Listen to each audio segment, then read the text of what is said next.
Good day, welcome to our channel. Hope everyone is doing well in YouTube land. As you know it, Get Legit LLC, we're on the job. We're here to discuss legal issues emanating from social media stories, and today discussion is going to surround two escape members having to do with Tamika Scott and her sister and her sister's husband. You know what this is? It's a YouTube channel. We're growing here. So hit that subscribe button, like our content, and let's get into it. We're going to discuss these two beautiful Black sisters here who are going through some turbulent times. I believe it's God doing its work, helping them weed through the thorns so that they could land in a better place and have a stronger, meaningful relationships. Sometimes these are the things that we go through in order for us to become our better selves. So let's all hope and pray that these two sisters will reach that destination. However, until then, let's get into this. On The Real Tamika Scott, Tamika talked about issues in her relationship with her sister, having to do with her contracts, having to do with monies that, were taken. But one of the things that she mentioned that I find concerning, and I believe is something that a lot of us can relate to, and a lot of us would like to know the legal perspective on it, is when it comes to releasing sex tape. I know this has been in the media. Several persons have had their sex tape released by a significant other when the relationship came to an end. We know the Rob Kardashian and Blac Chyna saga.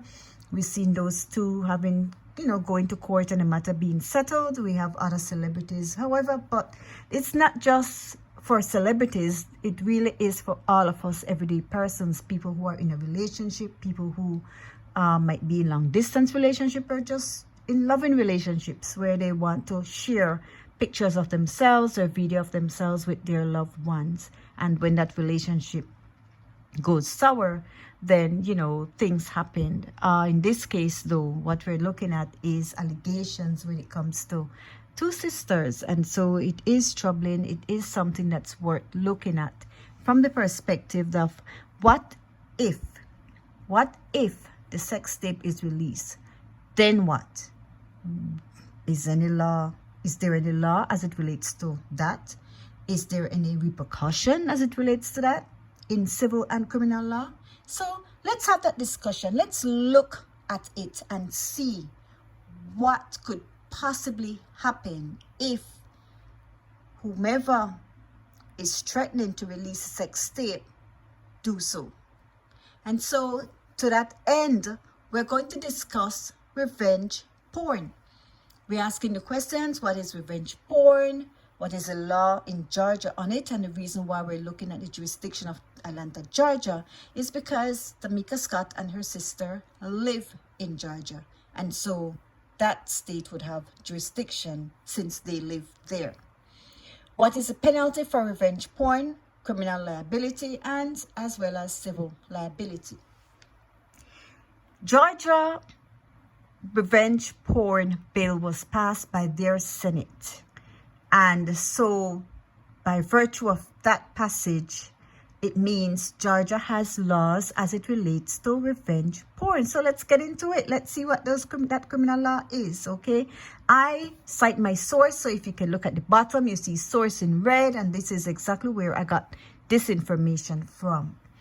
It says here, on the Georgia Code 16-1190/2020, a person violates this code section if he or she, knowing the content of a transmission or post, knowingly and without the consent of the depicted person. So right from the onset, we're seeing actus reus and we're seeing mens rea. Mens rea is a mental element. Actus reus is a physical act. So the mens rea here, The mental element, knowing, having knowledge, you're new, okay? And the without consent, and its transmission is the actus reus. You transmit it or you post it, and you did so knowing that person never consented. And you would have known the person didn't consent because, one, you never got consent, and two, there wasn't any conduct on that part of that person to say, I'm consenting to you posting it. And so you knew when you posted it, and you knew that that person never consented to it being posted. And where it says here depicted person, it's a person who is being depicted in the video or in the photo that is being transmissioned or post. So it says here, electronically transmits or posts in one or more transmissions or posts a photograph or video which depicts nudity or sexually explicit conduct of an adult. And remember, look at it, the word is adult. It doesn't say a minor. When it comes to a minor, that's a different violation, and I will get into that at the end of this video. So sexually explicit conduct of an adult, including a falsely created videographic or still image when the transmission or post is harassment or causes financial loss to the depicted person and serves no legitimate purpose to the depicted person, or causes the electronic transmission or posting in one or more transmissions or post of a photograph or video which depicts nudity or sexually explicit conduct of an adult, including a falsely created videographic or still image, when the transmission or post is harassment or causes financial loss to the depicted person and serves no legitimate purpose to the depicted person. So if you notice here, it says electronically transmits. This subsection 1 is dealing with where the individual transmitted himself, posted it himself, okay? So when you look at subsection 2, it says causes the electronic transmission. So you asked someone to do it, you directed someone to do it, you got a friend to transmit it to you, to post it for you. And so you might say, oh, my hands are clean, I didn't do anything. But you instructed someone to do it, and so you are as liable as if you had done what one is talking about, where you posted it yourself. So you're not absolved from liability, criminal liability and civil, if you ask a friend, post this for me, and that friend posted it for you, okay? It says here, nothing in this code shall be construed as imposed liability on an interactive computer service as such term is defined, and it's defined in the law, or an information service or telecommunications service as such terms are defined for content provided by another person. So the mode within which you're transmitting these photographs or the videos, those persons are not liable, okay? However, later I'm going to explain that. I'm going to read a section that speaks to these kind of platforms. It says Georgia law defines nudity. For those of you who might be wondering, when they say nudity, what does it mean? The law defines nudity, and it defines it as showing male or female genitalias, buttocks, pubic area, and female breasts without covering, or with less than a fully opaque covering. Nudity also includes the showing of covered, erect male genitals. And so the definition of nudity is wide. It's not what we ordinarily would think, oh, a naked person. No, it speaks to several aspects of the clothing, the manner in which it is worn, and the first meaning, the literal meaning, where there is no clothing.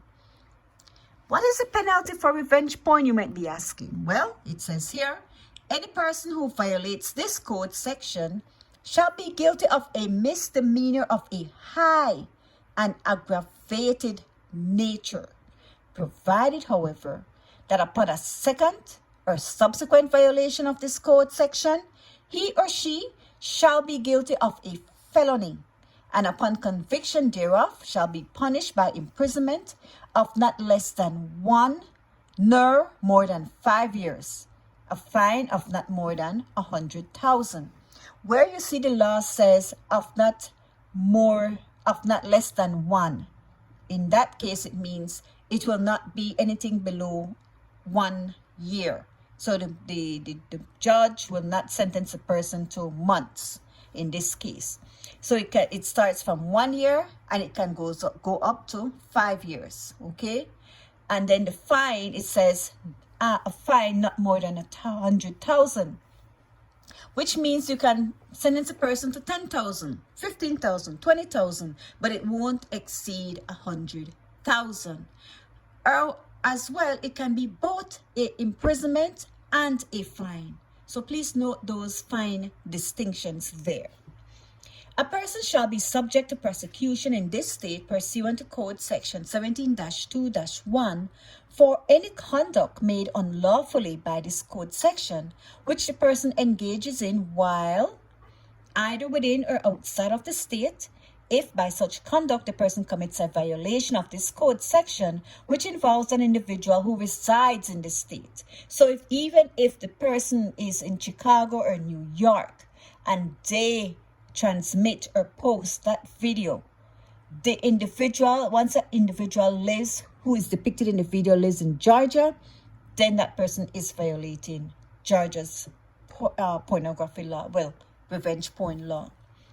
It says that too, within this state, if by such conduct the person commits a violation of this code section, which involves an individual who resides within or outside this state.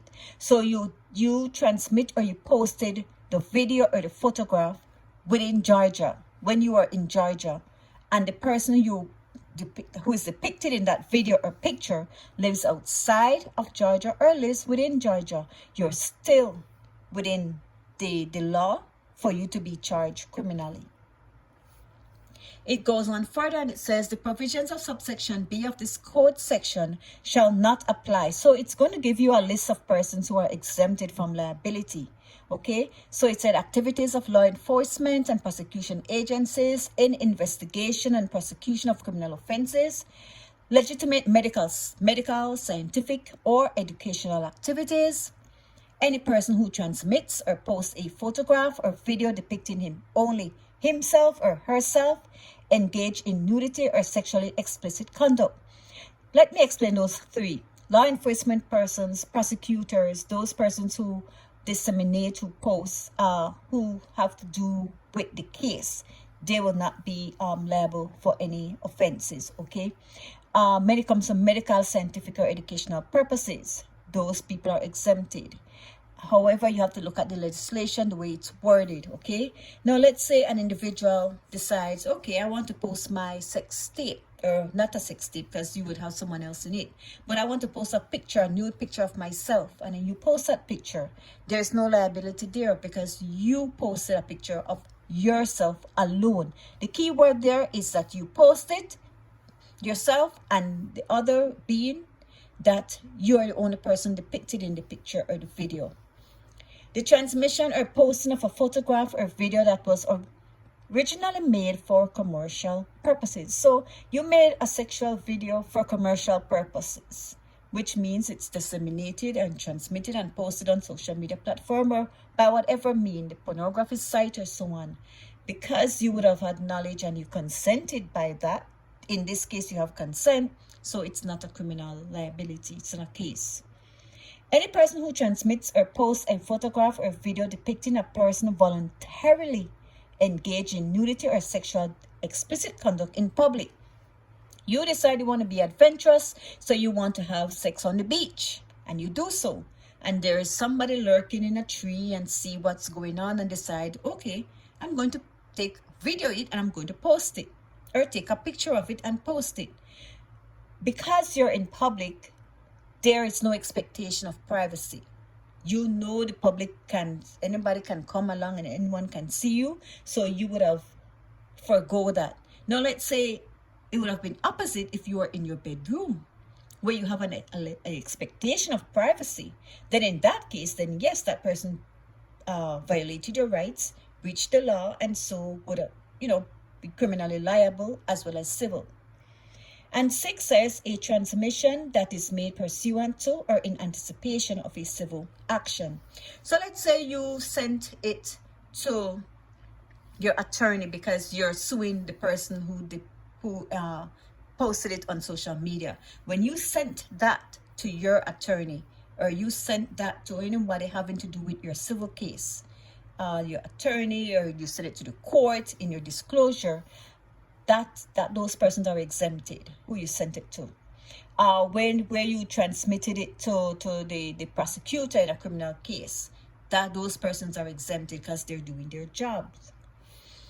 F says there shall be a rebuttable presumption that an information service system or access software provider that provides or enables computer access by multiple users to a computer server, including specifically a service or system that provides access to the internet for content provided by another person, does not know the content of an electronic transmission or post. So the platform within which let's say you're in an office, and a platform within which the service provider that you're using, that service provider would not have knowledge or would not know that persons who are using it, are transmitting or posting that type of information. So they're exempted from it. They wouldn't have knowledge. Remember, they would not have had the knowledge, and so they're exempted from it.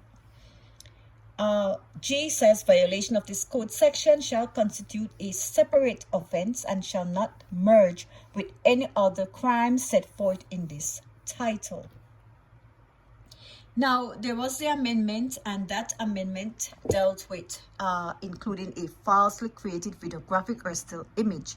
So in cases where someone might want to get at you and decide, okay, I'm going to create a fake video where it seems as though it's you in it doing certain acts, that person is still liable under this legislation for revenge porn. Okay. Summary of revenge porn penalties. It just goes into explaining the different thresholds and so on, and what it requires. I do believe there was, I believe that is under civil liability. So the next section to this is civil liability. Yes, you can sue in civil court. And even though it's saying here that victims of revenge porn may file a civil lawsuit against the individual who posted their sexually explicit photograph or video, although Georgia law doesn't define direct civil remedies to revenge porn, plaintiffs could use statutory or common law causes of action depending on the circumstances of the case. So a possible cause of action is computer theft, when the offender steals a sexually explicit photograph or video from the victim's computer. Plaintiffs may also bring a defamation claim if the offender posted a sexually explicit photograph or video with defamatory statements about the victim, either verbal, then it's slander, or written, then it's libel. And also, the plaintiff may also file a suit under common law causes of action based on invasion of privacy. Remember, I explained that if you're doing these acts in public, there is no expectation of invasion of privacy, and so those persons who would have viewed someone, posted it, would not be liable. In revenge porn cases, these causes of action typically include public disclosure of private information, intrusion into seclusion, and intentional infliction of emotional distress. And this is where I look at a case that came out of Canada, California.